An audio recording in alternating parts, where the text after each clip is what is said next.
Welcome to the Slop Temple. We pray this video helps. You start right away. Lay the jacket flat and unzip fully so you can see the problem area. Use flat nose pliers to remove the bottom stop gently. Keep that tiny metal piece aside because you will reuse or replace it. Inspect each tooth and the tape for distortion. If teeth are bent, realign them carefully with needle nose pliers. Once the stop is out and teeth look aligned, slide the old slider off from the bottom so you can fit the new slider. With the old slider removed, orient the new metal slider correctly. The wider groove faces the jacket face. Feed both rows of teeth into their respective grooves simultaneously, then push the slider up a few teeth to seat it. Once it engages, work it up slowly while watching teeth mesh.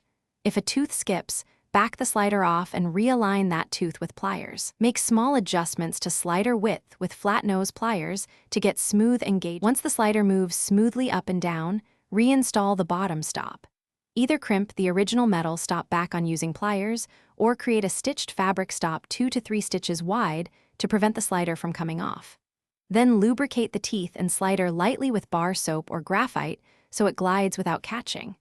Test the full range several times under slight tension. If the zipper still separates or the slider slips, replace the slider with the exact size spec for that zipper. Don't overcrimp. Instead, swap to the correct part.